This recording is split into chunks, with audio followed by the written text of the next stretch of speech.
Olá, começa agora o programa Mercado Futuro. Eu falo ao vivo aqui da BMF Bovespa. Hoje é dia 11 de fevereiro de 2014.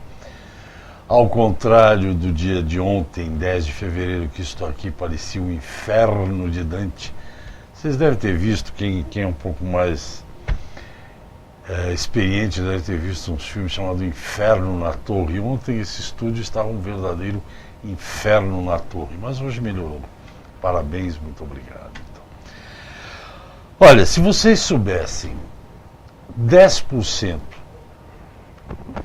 é muito, é muito, 1% dos problemas que eu tenho para fazer esse programa há 10, 12 anos, sei lá quantos anos, vocês já desistiriam, mas eu não desisto, então eu devo ser a pessoa mais resistente do mundo, e esse programa resiste e eu recebo e-mails, as pessoas me param na rua. Um dos motivos porque isso acontece é porque definitivamente, se você pegar desde o primeiro dia que eu voltei este ano aqui até hoje, a qualidade dos entrevistados que eu trago aqui é uma coisa esplendorosa, espetacular. E hoje não é diferente. Hoje, se vocês leram lá a página do programa, sabem que o assunto vai ser café. E para falar de café, seja economicamente, seja agronomicamente, como ele conversou comigo agora, eu não conheço ninguém tão interessante, tão bom, tão agradável, tão inteligente quanto Celso Luiz Rodrigues Vegro, pesquisador científico do IEA. Se o Celso quiser saber, eu passo para ele o índice a taxa de câmbio e o índice Bovespa. Celso, boa tarde, obrigado. Obrigado, Resch. Um abraço a todos que estão nos vendo aí. Você sabe que vocês, entrevistados assim, que me fazem aguentar o rojão. Eu não sou de segurar rojão aceso, mas vamos lá. O café, Celso Vegro, depois de um período que só caía, falaram que ia para menos, chegou a cair a menos de $1 por libra-peso. Aí a seca. Aí todo mundo que estava falando de 60 milhões de sacas, 70 milhões de sacas, 50, caiu e a situação mudou completamente, não é isso? Conta para nós aí a tua visão. Bom, de fato, nós vínhamos até dezembro com lavouras extremamente bem formadas, né? Muito bem folhadas, com alto pegamento de frutos, né? Então lavouras assim, com um potencial produtivo enorme, né? Ficou até um pouco assim entre o pessoal que acompanha o mercado, quando saiu a previsão da Conab de 46,7 a 51 milhões de sacas, acharam que era piada da Conab, porque eram números muito baixos, tendo em vista o estado das lavouras, né? E também era por ser um ano de alta, né? Então tudo isso estava construindo um cenário de uma fartura tremenda para a produção de café. Entre agora, final de dezembro, janeiro inteiro, e praticamente já os primeiros 10, 11 dias, já estamos dia 11 de fevereiro, praticamente com pouquíssimas chuvas, precipitações em quase todos os cinturões, especialmente de arábica, né? E ao contrário, né, também teve em dezembro, teve muita área de robusta que ficou submersa, né, lá no Espírito Santo, também tem muitos problemas por lá, né, mas eu vou me concentrar aqui na estiagem do arábica. Isso, e também associado a isso vieram previsões de grandes traders dizendo que o Brasil ia colher 50 milhões, né? Mesmo sem ter muita noção do efeito dessa seca, já predizendo que a safra não ia ser tão grande assim no Brasil. Então tudo isso foi fazendo, o mercado começou a precificar essas coisas, as informações dos traders, que a safra não ia ser tão cheia assim, né? Ia ficar mais ou menos dentro do que o Conab estava falando mesmo, e por outro lado, dia após dia, efeitos cumulativos da estiagem, desse veranico. Atenção, Resch, não é só a questão da precipitação. Nós temos também incidência de raios solares, né? Tem causado um dano severíssimo nas lavouras, principalmente do lado que é mais ensolarado, sol da tarde, e também a baixa umidade relativa do ar.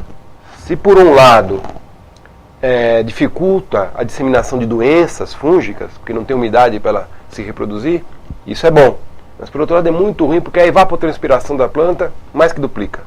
Ela perde muito mais água do que se tivéssemos dias nublados e com a umidade do ar alta, mesmo sem chover. Se tivesse nuvem filtrando um pouco o raio solar e um pouquinho mais de umidade relativa no ar, provavelmente nós não estaríamos na situação que nós estamos hoje. Não é só ausência de precipitações, porque precipitações até que ocorreram, mas de grande irregularidade.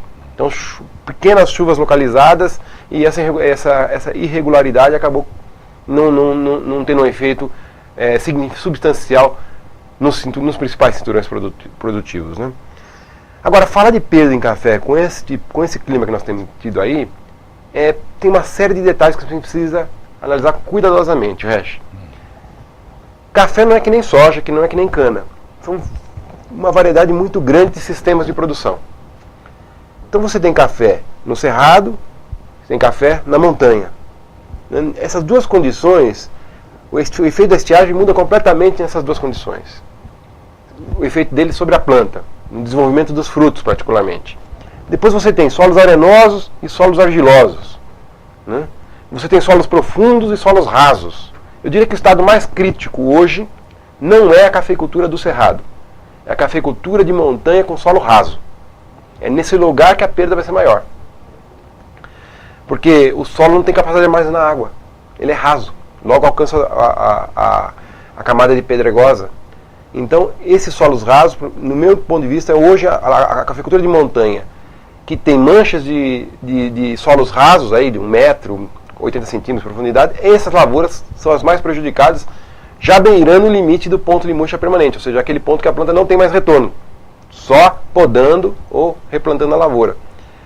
Felizmente, essas áreas são pequenas dentro dos talhões de café, não tem muito café plantado em áreas pedregosas, é pouca coisa. Mas esses são os que estão mais sofrendo hoje. Porque grande parte do café do cerrado, onde a gente esperaria que o efeito fosse mais danoso, os solos são profundos e há um bom desenvolvimento de raízes. E elas conseguem, nas lavouras adultas, já mais antigas, de 5, 6, 7 anos, tem lá a raiz a 3, 4 metros de profundidade, consegue ainda drenar a umidade desse solo e reabastecer a parte aérea, né?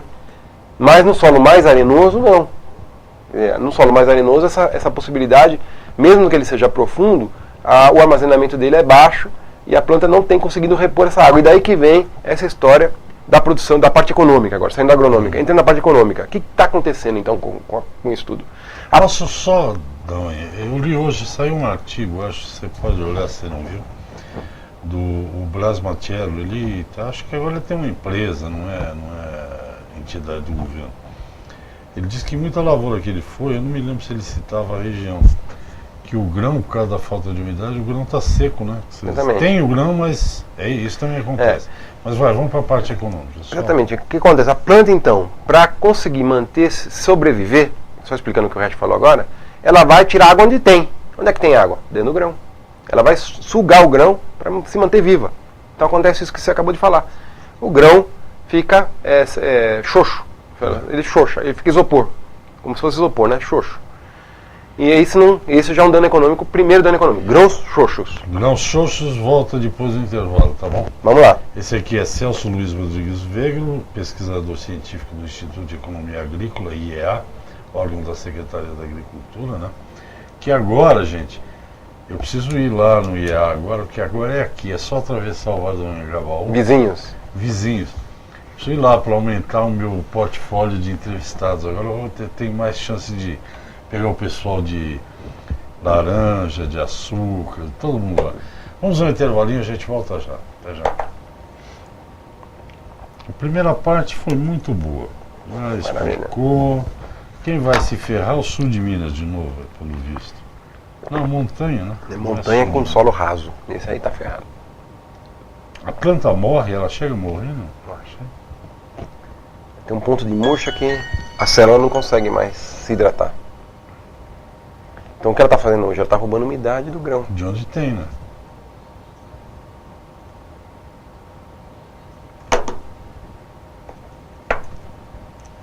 Ok, estamos de volta. O programa Mercado Futuro. Não se esqueça que tem um Direto da Bolsa muito interessante para você ver. O endereço no Facebook é facebook.com.br/Direto da Bolsa. Vai lá que tem 2 boletins que eu gravei muito legais, os últimos 2. Bom, o assunto é café. No primeiro tempo deste programa, o Celso explicou o que aconteceu, onde vai acontecer e onde o dano poderá ser mais grave.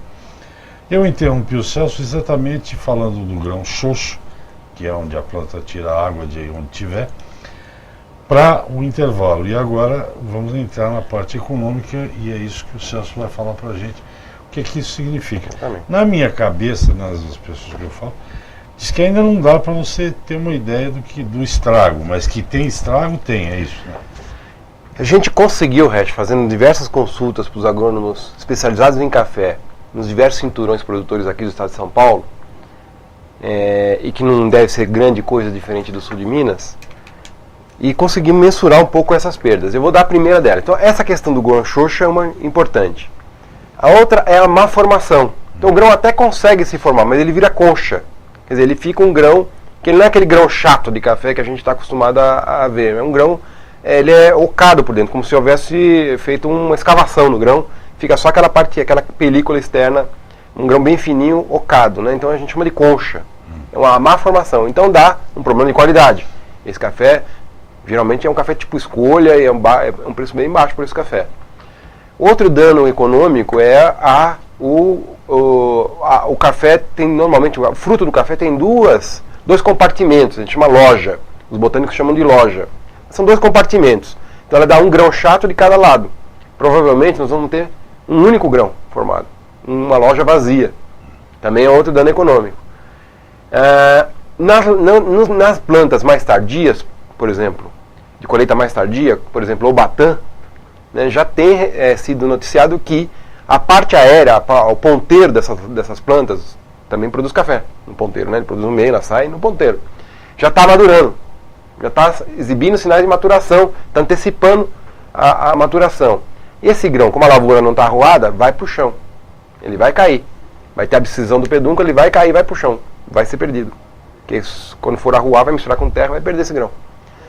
Então, somando todos esses efeitos, Resch, eu diria para você o seguinte. Eles são cumulativos, né? Cada dia que passa sem precipitação, acumula-se mais dano econômico, tá certo? Então a gente sabe que até sexta-feira ou sábado, nós não vamos ter chuva disseminada assim por todos os cinturões. Então não temos aí 4 ou 5 dias ainda desse calor intenso sem chuva. Então tudo isso acumulado, quando uma saca de café em coco que pesa 44 quilos é beneficiada num ano normal, ela tem que render 20 a 22 quilos de café limpo, café beneficiado, tá certo? Então mais ou menos o rendimento é 50%, mais ou menos. 50% é casca, 50% é grão. Nesse ano a gente está já imaginando que vai ser difícil conseguir 18 quilos de renda. Quer dizer, primeiro que a saca de coco não vai pesar 44 quilos, vai pesar menos. Eu não sei quanto menos. Mas a renda dela deve ficar abaixo dos 18 quilos. E há notícias, principalmente do sudoeste, lá da região de Piraju, que possivelmente não consiga nem 14 quilos de café limpo depois de beneficiar uma saca de café em coco. Então esse é o principal prejuízo econômico. E isso é possível estimar, Resch, até ontem, até hoje, que a perda econômica, a perda na colheita desses cafezais, que vale para o sul de Minas, vale essa informação que eu vou dar, gira já em torno de 10 a 20%. Menos café do que se estimava antes. E uma perda, um prejuízo de qualidade, que são os cafés menores, de tamanho menor, porque a planta não conseguiu dar continuidade para o desenvolvimento desse fruto em função da estiagem, por um lado, e por outro lado, entrando também no capítulo agronômico de novo, como esteve seco, grande parte dos cafeicultores não conseguiu adubar suas lavouras.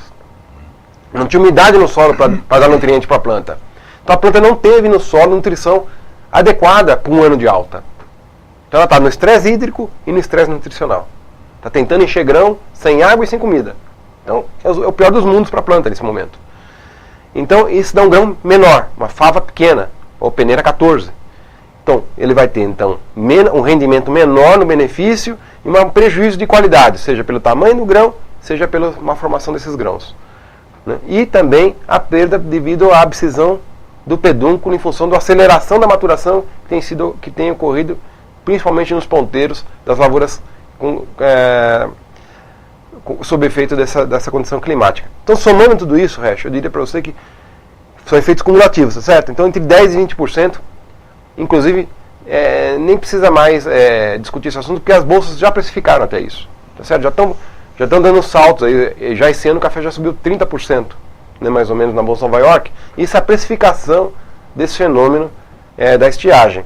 E que cada dia vai dar um pouco mais de nervosismo a esses preços em função de serem efeitos cumulativos, como eu estava dizendo.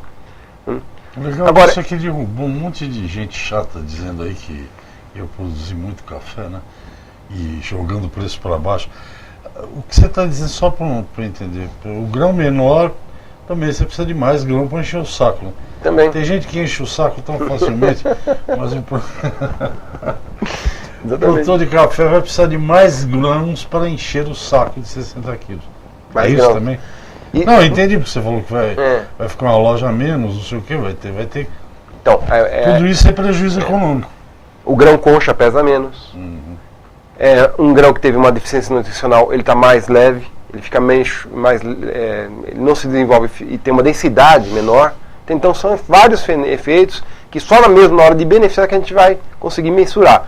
Mas uma faixa de 10% a 20% é tranquilo. Agora, Hash, é sempre bom lembrar o seguinte, né? Por que você está sendo muito conservador nesses números? Porque tem gente que fala que eu vi um sujeito lá de Caconde que coletou 200 frutos em 100 frutos num talhão, 100 frutos em outro talhão aleatoriamente, cortou os frutos ao meio, contou, deu 70% perdido e 20%, 30% aproveitáveis. Né? Então daria uma perda monumental, se isso valesse para todo o cinturão produtor no Brasil. Mas isso não é, por isso, o que a gente leva em conta é que café é uma planta muito dócil. Ela tolera quase tudo que se faz com ela. Tá certo? Inclusive um momento como esse, de altíssimo estresse hídrico, nutricional, a temperatura, né, a luminosidade, quer dizer, que tem provocado o que a gente chama de escaldadura. Né? Então, o que é escaldadura? É como se a gente tivesse queimasse nossa pele, não fica avermelhado? Na planta fica amarelado. Fica, eu estou vendo. E ela, o que acontece? A planta para de fazer fotossíntese, naquele pedaço que ela queimou pelo sol, escaldou, né? A gente chama escaldou. Então tudo isso vai gerando esse conjunto de fatores nutricionais, ambientais, climáticos, vai gerar perdas de 10% a 20%, reconhecendo que o café é uma planta sem vergonha. Ela resiste a essas porcarias todas muito bem. Eu ia fazer uma provocação. Tem um velho, eu não sei se é industrial de café, se é do Espírito Santo, você conhece. Quando ficava falando essa coisa do café, porque isso, porque é seca, ele acabava dizendo, olha, não se esqueçam que o café é uma planta originária da África. Isso é uma provocação para você depois do intervalo. Afinal, o café veio da África, né, gente? A África, digamos, não é um lugar assim ameno, com temperaturas amenas. O café é coisa ruim, é que nem vaso ruim, não quebra. Esse é Celso Luiz Rodrigues Vegro, como já virou tradição, pai de Sofia e de Álvaro, e como já virou tradição, eu nunca me lembro o nome da esposa do Celso. O dia que ela me encontrar, ela vai me dar uma burdoada. Rosana? Fernanda. Fernanda, mil perdões, Fernanda. Bom, vamos a um pequeno intervalo e eu volto já já. Eu vou marcar aqui o nome da Fernanda. Não tem nenhuma que trabalha aqui que é Fernanda, não? Não, nome comum. Gozado que todo mundo que tem Fernanda, a Roberta, tem um monte de gente chamada de Fernanda, confunde Roberta. Você já me falou isso. Confunde com Roberta. Bom, quem era esse cara? Acho que é da Unicafé. Café é uma coisa da África.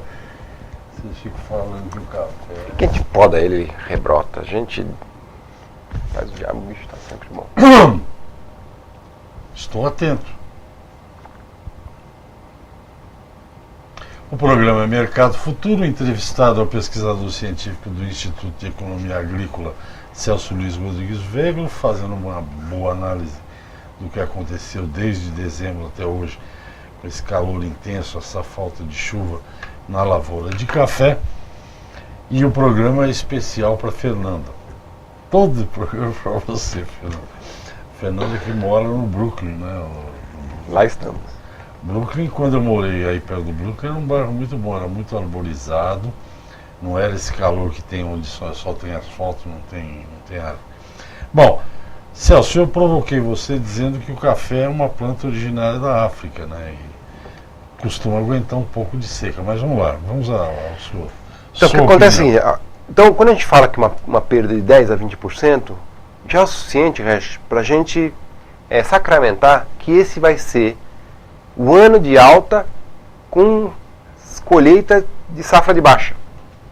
Né? Então nós tivemos um ano de baixa, que foi aí o ano passado, e provavelmente esse vai ser um ano de safra alta com colheita de ano de baixa.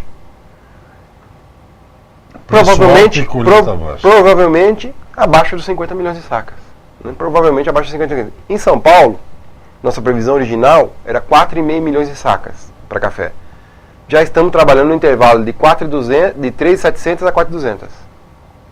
Tá? Dependendo de quantos dias ainda essa seca se prolonga e se essa chuva, quando ela chegasse, ela vai ser realmente bastante uniforme no estado. Se você pensar 51 milhões de sacas da Conab menos 10%, são 5 milhões e 100 a menos, não é isso? Nessa base. 51 menos 5. Aqui tem o Robusta no meio, né? Então você dá 3 milhões, Mas 3 milhões e meio de sacas. também diz que tem áreas que perdeu barbaridade lá com a enchente, né? Exatamente. Bom, mas vamos lá. Vamos então o que acontece? Então nós vamos ter esse ano de alta com colheita de ano de baixa, tá certo? Provavelmente isso vai obrigar o mercado a passar a consumir estoques. Essa variação na oferta brasileira, né? Essa variação mas o grande problema, quer dizer, podemos ter até preços melhores ainda do que os atuais. Eu acredito que temos chance de ainda algum avanço nos preços. Mas o efeito maior de tudo isso, é na safra 15-16. Agora nem é tanto, porque os grãos chegaram a se formar. Então agora estavam enchendo os grãos, então está tendo uma perda na parte final do processo.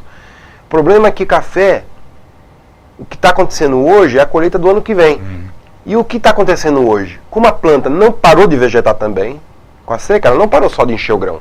Parou de formar folha, parou de formar ramo, parou de tudo. Parou de formar raízes, tá certo? E sem nutrição, que é o necessário para ela fazer isso, sem nutrição ela não forma folha nem raiz. Sem adubações e cobertura, que eram pelo menos 3, só foi feita uma, em dezembro. Então o que acontece? O ano que vem, que é ano de baixa, nós vamos ter ramos produtivos muito pequenininhos, curtos, tá certo? Que não vai ter capacidade de ter mais do que 2 ou 3 rosetas com café. Quando a gente esperava ramos de 80 centímetros a 1 metro, com 10 rosetas, 12 rosetas no ramo, nós vamos ter ramos curtíssimos, com 3 ou 4 rosetas com café. Então vai ser muito complicado, eu imagino, o ano que vem. E, por ser um ano de... o que seria recomendável fazer? Podar café, podar esses cafés. Então, com um ramo produtivo para o ano que vem curto, não vale a pena segurar esses ramos. Melhor podar e formar uma nova haste. Mas acontece que grande parte dos cafeicultores que iam podar já podaram ano passado, com os baixos preços. Tá certo? Já fez a poda. Então prejudicou, inclusive. Essa rebrota do esqueletamento do ano passado está prejudicadíssima. Tá certo? Porque nós temos que ter uma produção elevada nesses cafés podados do ano passado e não vamos ter. Porque a planta não vegetou, não tem vegetado. E não vai vegetar daqui para frente. Porque começa a entrar, mesmo chegando a colheita, esses cafés né? Quer dizer, agora dá uma parada. Ele vegeta num período quente e úmido. Então o que acontece? Minha preocupação maior, acho que a grande perda que nós vamos ter é a partir da safra de baixo do ano que vem. 16. Eu tenho 2 perguntas de bate-pronto para você, porque tem uns 4 minutos de programa, 3, não sei. Muito provavelmente o governo brasileiro vai se livrar de receber 3 milhões de sacas de café ou não? Estou enganado. Olha, Resch, isso é uma grande... Isso vale outro programa, né? Não vale outro programa, mas é uma grande alegria saber que isso vai acontecer.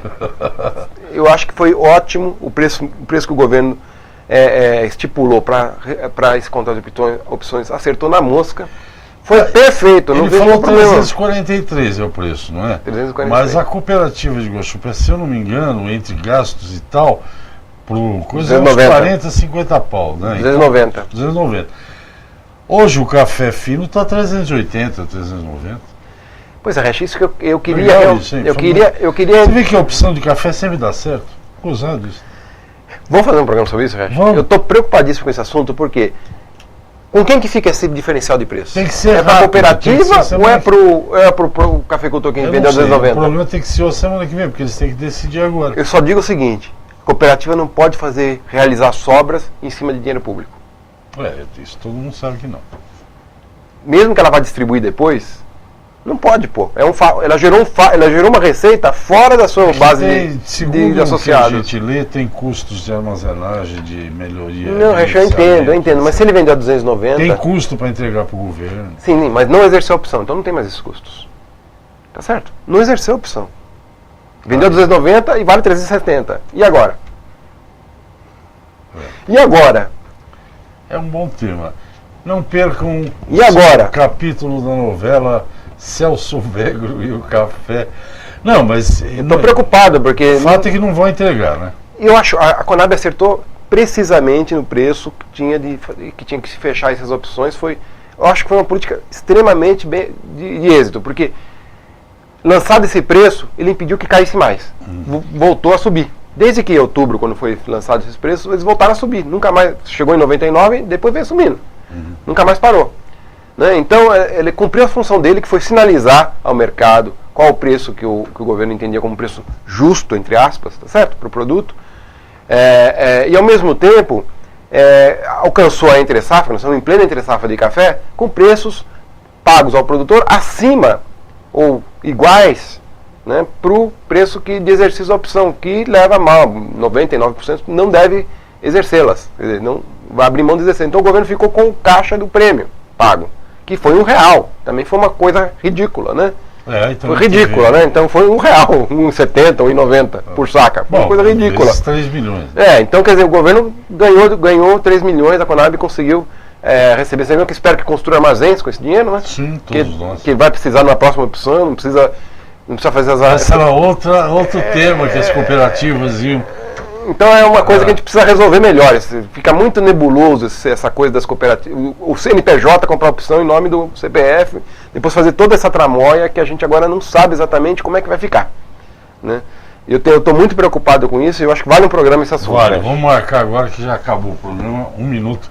O programa de hoje, como sempre, eu digo para vocês, como o maior problema que eu tenho, eu resisto para assistir um programa como esse. Porque eu assisto também, né? Vocês sabem. O programa de hoje foi dedicado, olha, o dólar estava a 2,41, o índice alta de 0,33% e o índice Bovespa 47 mil e quase 48, alta de 13%. Como vocês sabem, o programa de hoje foi dedicado a Fernanda, viu que eu não esqueço mais, né? E eu vou combinar com o Celso para a gente marcar aí a semana que vem, sei lá, quando ele puder. Se ele tiver viagem semana que vem, a gente faz essa semana aí. Obrigado, Celso. Até a próxima. Agradeço, Rash. Abraço para vocês e até amanhã. Tchauzinho.